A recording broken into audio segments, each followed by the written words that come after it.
आणि आता बातमी लोकशाही मराठीच्या दणक्याची।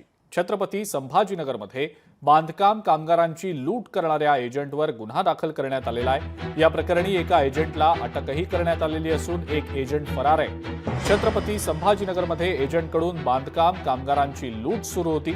बांधकाम कामगारांना दिल्या जाणाऱ्या साहित्याच्या लाभासाठी एजंट 1200 ते 1500 रुपये मागून लूट करत होते।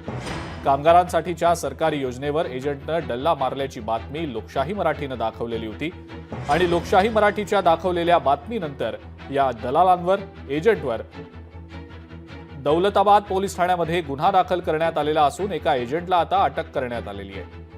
आणि याच संदर्भात मंत्री संजय शिरसाट यांच्याशी आमचे प्रतिनिधी सचिन बडे यांनी संवाद साधलाय, पाहूया।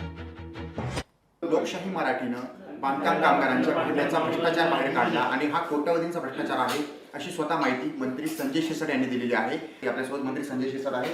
एखाद्या वेळेला एखाद्या स्कीम मध्ये 10% 20%चा भ्रष्टाचार होऊ शकतो, झाला असेल, परंतु 90% बोगस काम करणारे एक एकमेव संस्था मला पाहायला मिळाली। ठेकेदार कोण, भांडे सप्लाय करणारा कोण, गोडाऊन कोणाचे, मग तिथे यादी कशी तयार होते, पत्र कसे घेतले जातात, त्या पत्राच्या आधारे मग 2-2 हजार रुपये 4-4 हजारापर्यंत ही लिमिट गेलेली।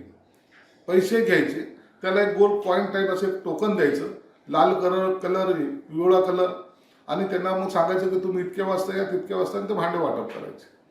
ही जी काही प्रथा चालू आहे त्यांच्या सह्या घ्यायच्या।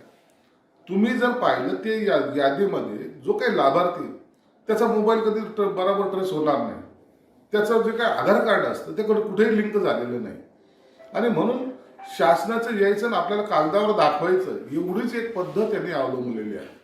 आणि यासाठी जाणीवपूर्वक सांगतोय की हे एका जिल्ह्यापुरतं नाही, हे महाराष्ट्रभर चाललेलं आहे।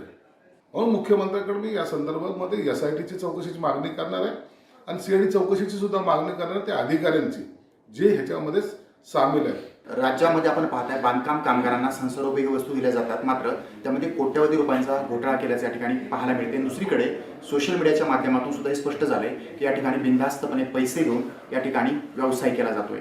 सचिन बडे, लोकशाही मराठी, छत्रपती संभाजीनगर। लोकशाही मराठी, ऐका, पहा, जागरूक रहा।